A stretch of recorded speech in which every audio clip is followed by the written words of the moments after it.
नमस्कार। जया लिटरेचर में आप सबका पुनः स्वागत है। और आज हम निष्ठा संज्ञा, सर्वनाम संज्ञा और विभाषा संज्ञा के विषय में अध्ययन करेंगे, जानेंगे। तो देखिए, निष्ठा संज्ञा जो है इसकी परिभाषा है तो तवतु निष्ठा। तवतु निष्ठा। तो और तवतु जो प्रत्यय होते हैं, देखिए अभी बना कैसे है, हम इनको अलग अलग कर लेते हैं। त और तवतु, तवतु। अब आपके मन में प्रश्न होगा कि यहाँ पे बड़े की मात्रा क्यों लगी है और मैंने यहाँ छोटा क्यों लगाया। तो इसलिए क्योंकि ये द्विवचन बना दिया है। अब तवतु जो जब समास करते हैं तो जो अंतिम पद होता है उसके हिसाब से जो है हम विभक्ति लगाते हैं। तो तवतु है ना, तवतु और उस उकारांत और जो है ह्रस्व उकारांत जो शब्द है साधु, साधु। उसी तरह से तवतु निष्ठा है ना। तो इसमें दो पद हैं, त और तवतु, ये दो पद हैं। तो त का ये प्रत्यय है, क्या है ये प्रत्यय है, और ये भी प्रत्यय है ना, ये दोनों प्रत्यय हैं। ठीक है। अब ये दोनों जो है कैसे प्रत्यय हैं, दोनों कृदंत प्रत्यय है। कृदंत का मतलब ये दोनों जो है कृदंत प्रत्यय हैं, कृदंत प्रत्यय है ना। और कृदंत प्रत्यय क्या होते हैं? कृदंत प्रत्यय वो होते हैं जो कृत जो कृत धातुओं में लगते हैं, है ना। और कृत धातुओं में कई सारी धातुएं हैं, तो कृत के अंत में जो लगते हैं वो होते हैं कृदंत, या इसको हम कह सकते हैं कृदंत प्रत्यय। जिन धातुओं में लगते हैं उन धातुओं को हम कहते हैं कृदंत।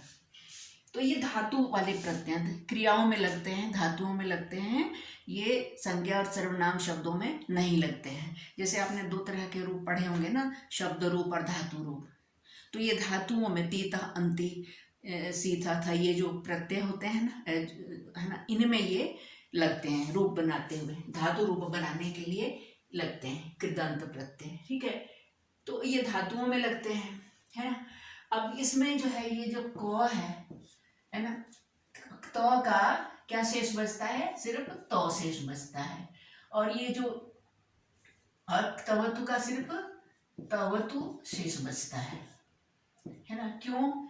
ये जो क है और ये वाला क, इन दोनों की इत संज्ञा होके और उनका लोप हो जाता है। तो क्या ऐसे ही हो जाता है? कोई नियम नहीं है कि जब मन करे तो इत संज्ञा कर दे, ऐसा नहीं है, ऐसा नहीं है। एक सूत्र है पाणिनि जी का, लशक क्व तद्धिते, लशक क्व तद्धिते, लशक क्व तद्धिते। इससे क्या होता है? इसका क्या मतलब है? इसका मतलब है कि देखिए इसमें कौन कौन से पहले पद हैं उनको हम जान लेते हैं, तभी समझना आसान रहेगा। देखिए लो का अर्थ है ल, श, है ना, और ये कु है, ये ऊ का व बना है तो ये कु है, ल श कु। और अतद्धिते, तद्धिते नहीं है, व का जो हलंत जो होगा व्यंजन मूल रूप में, उनका जो है ऊ बन गया है, तो ये क में ऊ की मात्रा हो गई है। अब इसका जो अ है ये तद्धिते के साथ आ जाएगा, तो अतद्धिते। ये वर्ड जो है इनको मिला के बना है लशक व तद्धिते। तो ल का अर्थ तो देखिए सिंपल, ल वर्ण है, श है वर्ण। कु का अर्थ क्या है? क ख ग घ ङ। ठीक है, कु का अर्थ है क ख ग घ ङ। ठीक है, कु मतलब कवर्ग। तो इन तीनों की जो है इत संज्ञा होगी, और कब होगी? ये देखिए ये सप्तम में अंत है, सप्तमी विभक्ति। अतद्धिते, तद्धित प्रत्यय में, तद्धित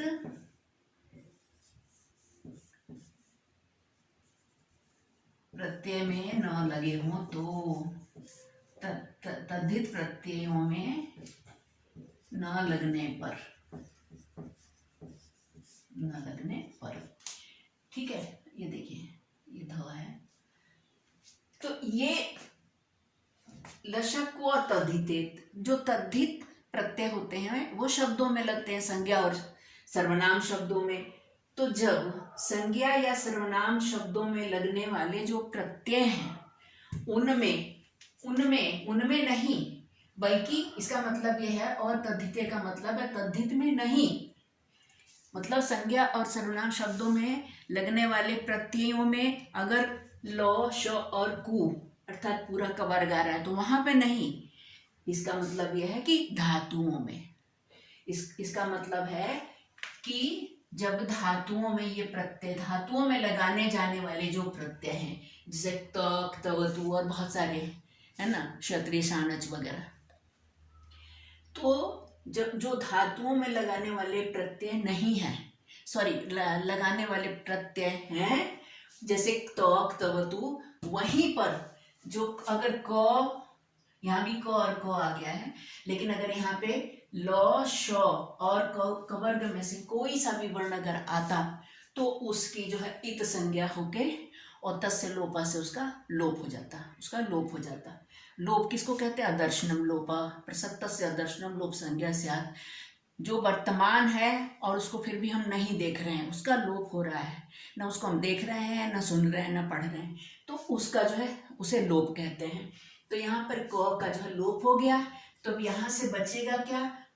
त का बचेगा सिर्फ त, और तवतु का सिर्फ तवतु बचेगा। तो अब इनको हमें पठ, जैसे अब क्या होगा, इन दो प्रत्ययों की निष्ठा संज्ञा हम पढ़ रहे थे। अब हम यहाँ पॉइंट पे आ जाते हैं कि निष्ठा संज्ञा किसकी होती है। तो कह रहे त, तवतु, ये जो दो प्रत्यय हैं इनकी निष्ठा संज्ञा होती है, मतलब इनका नाम निष्ठा है।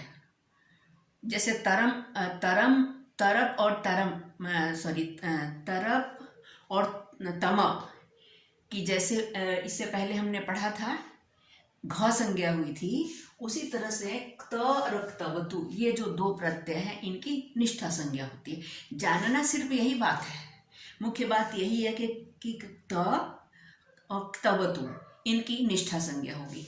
और जब इनका रूप बनता है, जैसे पठ धातु में तो प्रत्यय हमने जोड़ दिया, तो त का जो है क्या होगा, ये तो लशक को तद्धित से इसका लोप हो जाएगा, और पठ में ईट का आगम मतलब ई आ जाएगा और रूप बनेगा पठितः।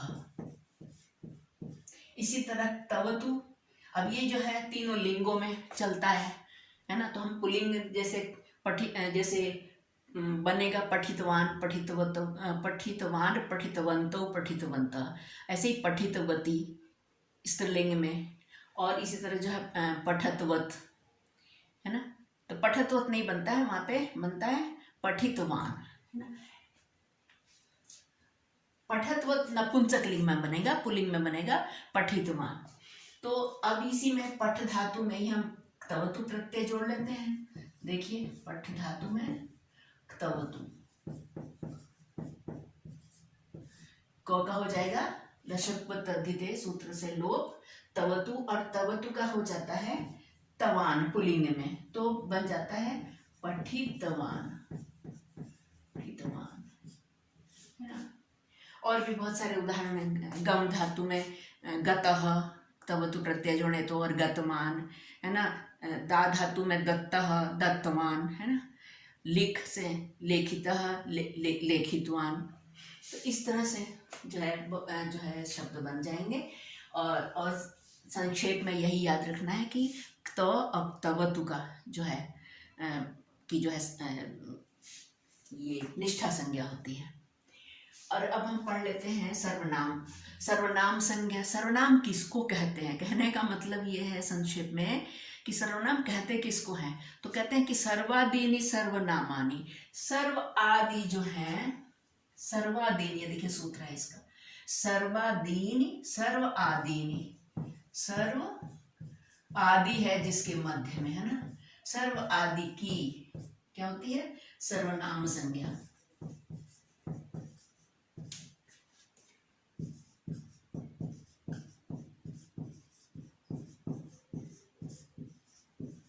सर्व आदि की सर्वनाम। अब सर्व में और भी अस्मद, युष्मद, है ना, ये जितने भी सर्वनाम शब्द हैं, अहम, आवाम, वयम, जिनसे त्वम, युवाम, यूयम आदि जो रूप बनते हैं, सर्व शब्द है सभी लिंगों में। इदम, इदम जो है, इदम का रूप चलता है तीनों लिंगों में, मतलब तीनों लिंगों में होते हैं। और सर्व आदि जो है बहुत सारे इसके अंदर जो है सर्वनाम शब्द आते हैं, अस्मद, युष्मद, सर्व, विश्व और बहुत सारे जो सर्वनाम शब्द आते हैं। तो उन सभी शब्दों की सर्वनाम संज्ञा होती है सर्व।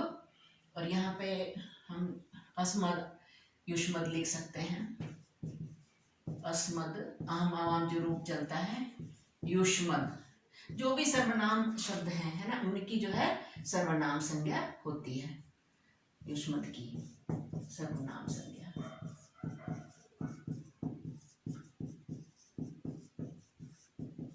होती है। ठीक है, अब इसके बाद हम देख लेते हैं विभाषा किसको कहते हैं। विभाषा एक संज्ञा है, मतलब नाम है। तो उसका क्या मतलब है, तो कहते हैं नवेति विभाषा। देखिए लिखा है नवेति विभाषा। अब नवेति शब्द कैसे बना है, नवेति कैसे बना है, न प्लस इति, सॉरी न प्लस वा, देखिए न वा और इति, यहाँ पे गुण संधि हो गई है, न वा इति। मतलब कहना ये चाहते हैं कि न की और वा की, इति माने इस प्रकार से। यहाँ इति का कोई विशेष मतलब नहीं है, असली बात ये है कि न का अर्थ है, न का क्या अर्थ है, निषेध करना, मना करना, है ना। और वा का अर्थ है मतलब कोई भी क्रिया, कोई भी कार्य जो है कभी हो और कभी ना हो, कभी हो और कभी ना हो, मतलब उसको कहते हैं विकल्प से होना, कि कभी हो भी जाए और कभी ना भी हो। तो न का अर्थ है निषेध करना और वा का अर्थ है कि विकल्प से, है ना, कि कभी ऐसा हो और कभी वैसा ना हो। जैसे शुद्धि उपास्य है, तो कभी कभी जो है शुद्ध्युपास्य, द उसमें आता है शुद्ध्युपास्य, है ना। और कभी कभी द नहीं आता तो खाली ध ही होता है ना, आधा ध फिर पूरा ध, शुद्ध्युपास्य। तो वो विकल्प, वो है विकल्प, है ना। तो उसी प्रकार से यहाँ पे नवेति, मैं इसका उदाहरण भी लिख ही देती हूँ। जैसे देखिए विकल्प का उदाहरण बता रही हूँ। देखिए शुद्ध्युपास्य, है ना, और क्या बनता है, शुद्ध्युपास्य, मतलब शुद्धियों के द्वारा, विद्वानों के द्वारा जिसकी उपासना की जाए, है ना, वह है शुद्ध्युपास्य। तो कभी कभी ये द ही रहता है और कभी कभी ये जो है कभी कभी ध रहता है, और विकल्प से जो है, यहाँ देखिए यह है विकल्प, है ना। तो विकल्प से ऐसा हो जाता है कि कभी ऐसा भी हो सकता है और ऐसा भी हो सकता है, इसको कहते हैं विकल्प से होना। तो हमने यहाँ पे पढ़ा निष्ठा संज्ञा में, एक बार इसको दोहरा लेते हैं। क्त, क्तवतु, निष्ठा, है ना, मतलब क्त और क्तवतु प्रत्यय है, इनको हम निष्ठा कहते हैं। इनका नाम है निष्ठा, इनकी निष्ठा संज्ञा होती है। और संज्ञा का अर्थ है नाम, मतलब इनका नाम है निष्ठा। क्त और क्तवतु प्रत्यय का नाम है निष्ठा। ऐसे सर्वनाम जो है, सर्वनाम के जितने भी शब्द जो हैं उनकी जो है सर्वनाम संज्ञा होती है। सर्वादीनि सर्वनामानि, है ना, सर्वादीनि सर्वनामानि। ठीक है, ये इसका जो पूछे कि सर्वनाम संज्ञा किसको कहते हैं, तो सर्वादीनि सर्वनामानि, सर्व आदि की सर्वनाम संज्ञा होती है, ये सूत्र का मतलब है। तो सर्व आदि में बहुत सारे ऐसे सर्वनाम के शब्द आपको मिल जाएंगे, है ना, उन सब की सर्वनाम संज्ञा होती है। और इसकी विभाषा नवेति विभाषा, न और वा, इन दोनों शब्दों की, इन दोनों वर्णों की, है ना, शब्द तो नहीं कह सकते, एक ही वर्ण ही है, तो इन दोनों वर्णों की जो है विभाषा संज्ञा होती है। और न का अर्थ है निषेध और वा का अर्थ है विकल्प से, और निषेध का अर्थ है मना करना, है ना, मना करना कि ये काम, जैसे मा गच्छ, न गच्छ, ना कुरु, मा कुरु, है ना। तो जहाँ पे निषेध का भाव है या निषेधवाचक कोई शब्द है, पद है, तो उसकी जो है द्विभाषा संज्ञा हो जाएगी। तो इस क्रम में इतना ही मैं रखती हूँ। और वैसे समय तो है, तो हम एक और भी एक संज्ञा हम पढ़ सकते हैं, अभी है इसमें, यहीं पे मिटा के मैं कर देती हूँ। देखिए, एक संप्रसारण संज्ञा और पढ़ लेते हैं इसी वीडियो में।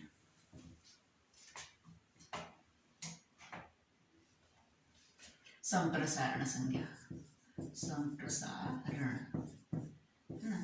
संप्रसारण क्या करते हैं, देखिए, एक तो होती है जो है इको यणचि से यण संज्ञा होती है, यण संधि होती है ना।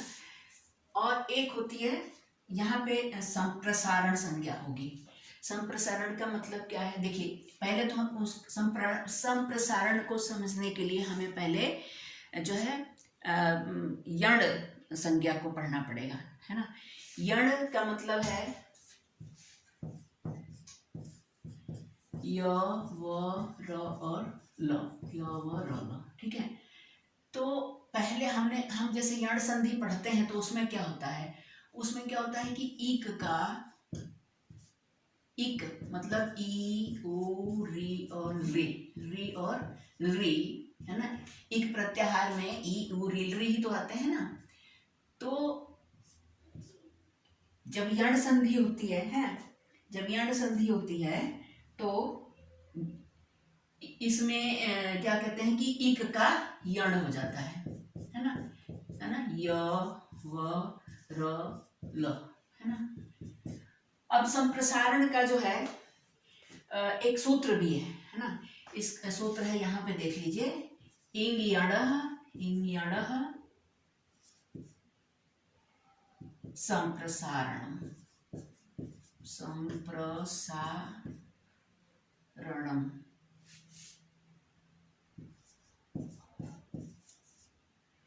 इंग यणः संप्रसारणम्। इंग यणः, इंग का मतलब है ग का ही जो है क हो जाएगा, इक, है ना। यणः इनका हम अलग अलग विच्छेद करते हैं। और संप्रसारण, ठीक है। इंग और यण, ये जो है, जब यण के स्थान पर, ये कहना चाह रहे हैं कि जब यण के स्थान पर इक हो जाए तो उसको संप्रसारण की संज्ञा कहते हैं। एक यणः संप्रसारणम, इसी का जो है संधि करके इंग यणः संप्रसारणम बना दिया है। तो ये कह रहे हैं कि देखो, हम जनरली हम यण संधि जब पढ़ते हैं तो उसमें क्या होता है, ई का य, उ का व, री का र और री का ल हो जाता है ना। लेकिन जब इसका उल्टा हो कि य का ई, है ना, जब यण का इक हो, है ना, तो संप्रसारण संज्ञा हो जाएगी। तो उसको कहेंगे हम संप्रसारण। इसको जब यण का, जब य ई में बदल जाए, व ऊ में बदल जाए, देखिए हम ऐसे बना देते हैं, है ना। अब यहीं पे इसको, है ना, व ऊ में, री र री में और ल जो है री में बदल जाए, तो इसको हम कहेंगे संप्रसारण। यण का इक हो तो उसको संप्रसारण कहते हैं। यहाँ लिख देती हूं मैं, कहते हैं, ठीक है। अब इसके दो उदाहरण मैं यहाँ पे दूंगी आपको। एक देखिए, यज प्लस त, है ना, और ये बनता है इष्ट, है ना। मैं अभी समझा भी दूंगी। वप प्लस त, और ये बनता है उत्पह,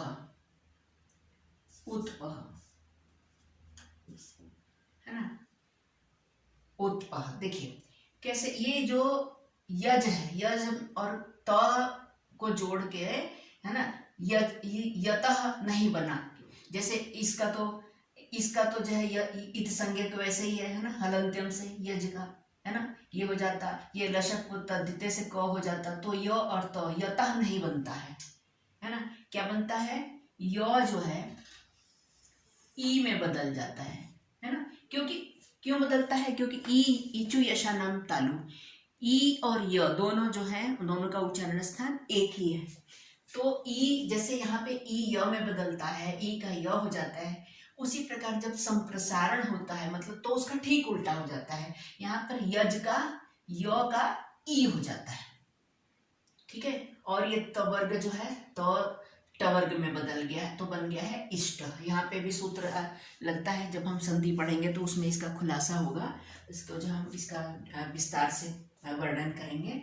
अब और यहाँ पे वप जो है, वह जो है ना, ये ऊ में बदल गया। देखिए यहाँ पे यण संधि में तो ऊ का व होता है और संप्रसारण में इसका ठीक उल्टा होता है, व का ऊ होता है। तो यहाँ जो व है ये जो है ऊ में बदल गया।